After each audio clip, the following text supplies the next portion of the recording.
창세기 35장 1절에서 15절 말씀.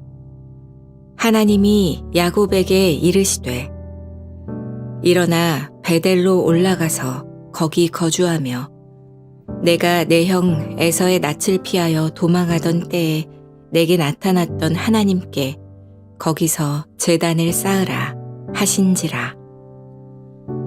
야곱이 이에 자기 집안 사람과 자기와 함께한 모든 자에게 이르되 너희 중에 있는 이방 신상들을 버리고 자신을 정결하게 하고 너희들의 의복을 바꾸어 입으라. 우리가 일어나 베델로 올라가자.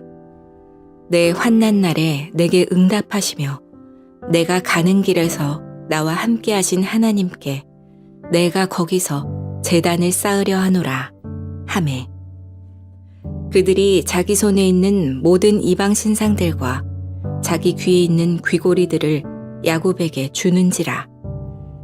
야곱이 그것들을 세겜 근처 상수리 나무 아래에 묻고 그들이 떠났으나 하나님이 그 사면 고을들로 크게 두려워하게 하셨으므로 야곱의 아들들을 추격하는 자가 없었더라.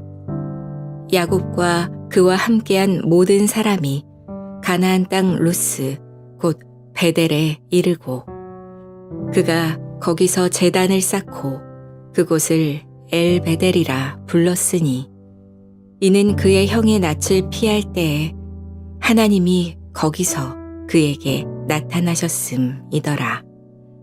리브가의 유모 드보라가 죽음에 그를 베델 아래에 있는 상수리 나무 밑에 장사하고 그 나무 이름을 알론바굿이라 불렀더라.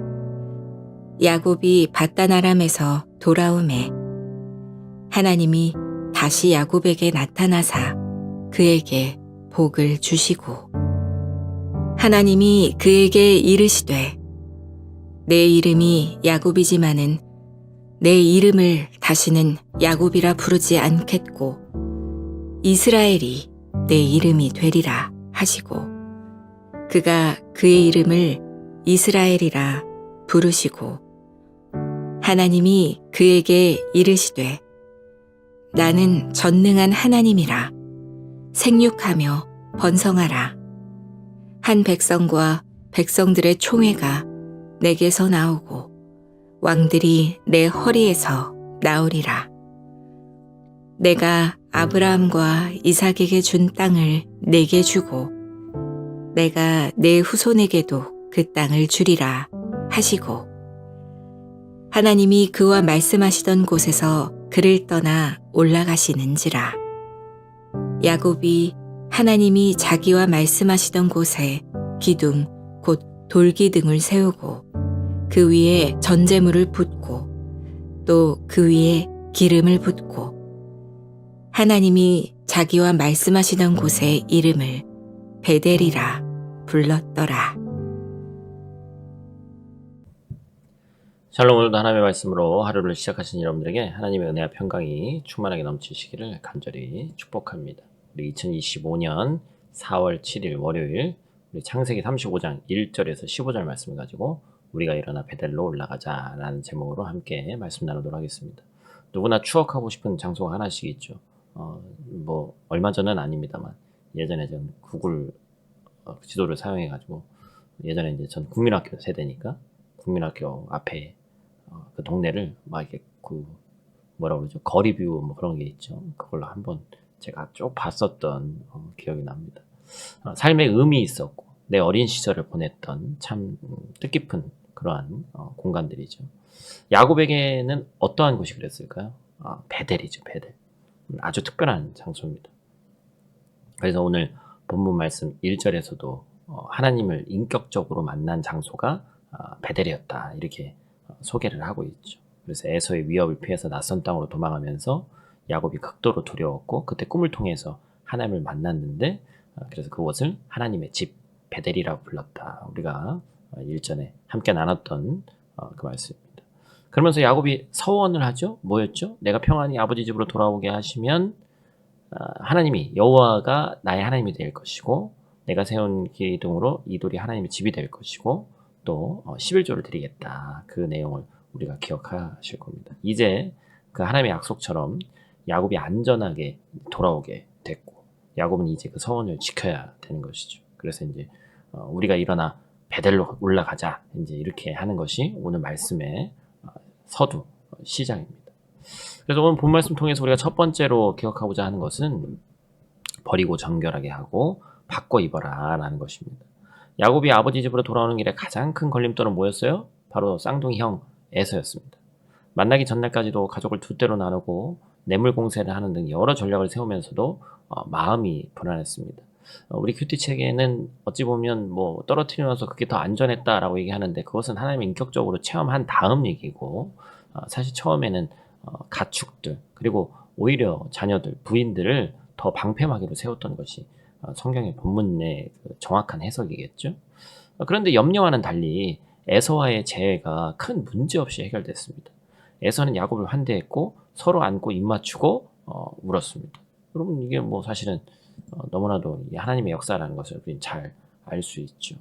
그런데 이 순탄한 재회 뒤에도 의심 많은 야곱은 여전히 에서를 경계했고 에서를 떠나보내기에 바빴죠. 그렇게 해서 에서가 아무렇지 않게 돌아갔고 모든 것이 순탄했습니다. 그렇다면 그 이후에 야곱이 해야 될 것은 뭐냐? 약속이 다 지켜졌으니까 베델로 가야 되는데 그렇지 않았다는 것이죠. 오늘 33장 16절, 17절 말씀을 보니까 이렇게 써 있습니다. 이날에 에서는 세일로 돌아가고 야곱은 숫곳에 이르러 자기를 위하여 집을 짓고 그의 가축을 위하여 우릿간을 지었으므로 그곳 이름을 숫곳이라 부르더라. 에서라는 큰 산을 넘었습니다. 그러면 이제 야곱이 베델로 가서 하나님의 그 서원을 지켜야 되는데 야곱스러운 길을 선택했단 말이에요. 하나님의 집을 잊고 자기를 위한 집에 머물고자 했죠. 그 땅 세겜에서 야곱은 겪어보지 못한 엄청난 시련을 당합니다.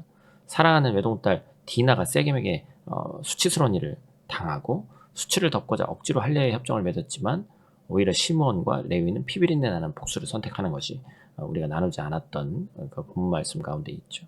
자기 집을 짓고 세겜 땅에서 편안하게 살려고 했던 야곱의 계획이 수포로 돌아가고 또다시 도망자의 신세로 전락하는 거예요.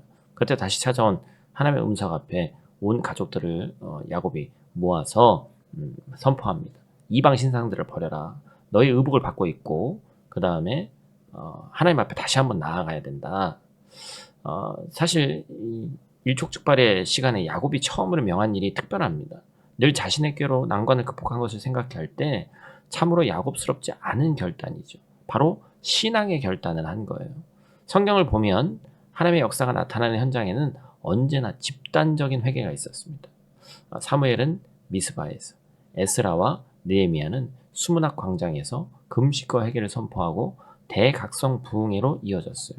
이제 이 말씀 이제 제가 어제 우리 주일날 나눴던 말씀 가운데도 공동체가 함께 기도해야 되는 또 국가 민족을 위해서 기도해야 되는 이유에 대해서 제가 설명하긴 했습니다만 그 집단의 이 기도, 집단의 회개가 큰 하나님의 역사가 일어나는 것이죠. 오순절 성령 강림 때도 베드로의 설교를 듣고 3,000명이 세례를 받고 교회가 시작되지 않아요? 야곱의 명령 앞에 온 가족들이 감사하게도 순종했습니다.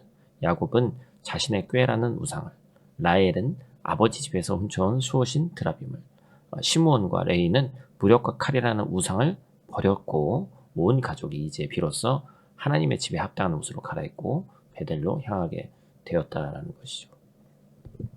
오늘 본 말씀 통해서 두 번째로 우리가 기억할 것은 이스라엘이 내 이름이 될 것이다. 우리는 뭐 이제 말씀 가운데 이스라엘에 대한 얘기는 많이 나눴습니다. 창세기 족장 역사에서 아브라함과 이삭과 야곱의 이름이 항상 같이 열거되죠. 족장들의 공통점은 후손과 땅에 대한 비전을 복으로 받는 거였습니다. 베델에서 야곱은 비로소 족장의 지위를 얻었고 옛사람을 죽이고 새 옷을 입은 야곱은 하나님께 두 가지 복을 받죠. 첫째로 뭐였죠? 생육하고 번성해서 민족을 이루되 야곱 너를 통해서 왕이 나올 것이다. 우리는 마태복음에서 예수님의 족보를 읽을 때마다 이 말씀이 얼마나 아름답게 성취되었는지 알 수 있습니다. 둘째는 땅이죠. 조상 때로부터 이어진 땅에 관한 약속을 받음으로써 야곱은 하나님이 인정하시는 참된 장자, 승계자가 됩니다. 사실 이 복은 바단 아람으로 향하던 밤에 먼저 주셨던 복이 베델에서 갱신된 것이죠. 창세기 28장 13절과 14절은 이렇게 말하고 있습니다. 또 본즉 여호와께서 그 위에 서서 이르시되 나는 여호와니 너의 조부 아브라함의 하나님이요 이삭의 하나님이라. 내가 누워있는 땅을 내가 너와 내 자손에게 주리니 내 자손이 땅의 티끌같이 되어 내가 서쪽과 동쪽과 북쪽과 남쪽으로 퍼져나갈지며 땅의 모든 족속이 너와 내 자손으로 말미암아 복을 받으리라. 아멘. 근데 중요한 건 말씀이 선포됐음에도 불구하고 참 우리와 비슷하게 이 야곱이 그 복을 그 말씀대로 따라 살지 못했습니다. 오히려 타인의 복을 빼앗는 삶을 살았다는 거예요. 이제야 비로소 이 복에 합당한 자가 되었습니다. 그 증거로 그의 이름이 갱신돼서 또 이스라엘로 바뀌는 장면이 나오죠. 우리 10절 말씀인데, 그렇죠? 여러분, 천주교에서는 세례를 받을 때 세례명을 줍니다. 그래서 성경 인물이나 성인으로 인정받은 자의 이름을 부여받죠. 뭘 의미하는 거예요? 새롭게 태어남을 축복하는 겁니다. 그리고 그 이름에 걸맞게 살라는 염원이 담긴 것입니다. 당연히 우리 개신교가 그것을 따라야 될 이유는 없습니다. 그러나 이름의 변경이 주는 효과는 새로운 사명을 부여받는 것이죠. 그렇다면 야곱을 버리고 이스라엘이라는 이름을 주신 이유가 뭡니까? 바로 속이는 자의 삶을 떠나서 하나님과 관계하는 자로서의 삶을 다시 살아가는 거예요. 새로운 정체성과 부르심을 주신 것이라고 제가 어제 설교 가운데도 말씀드렸죠. 야곱은 하나님과 관계하면서 아브라함과 이삭과 야곱이 이어지는 복을 계승하고 복의 통로로서의 삶을 살게 됩니다. 이러한 삶은 먼 훗날 애굽 왕 바로 앞에서도 예외가 아니었죠. 오늘 우리의 삶에도 이러한 베델이 있어야 됩니다. 야곱이 베델에 오르기까지 20년 이상의 세월이 걸렸습니다. 더 늦기 전에 이 베델로 올라가야 된다는 거예요. 모든 신자는 예수 그리스도로 옷 입은 자들입니다. 그렇기 때문에 그 옷에 걸맞은 삶을 회복해야 한다는 것입니다.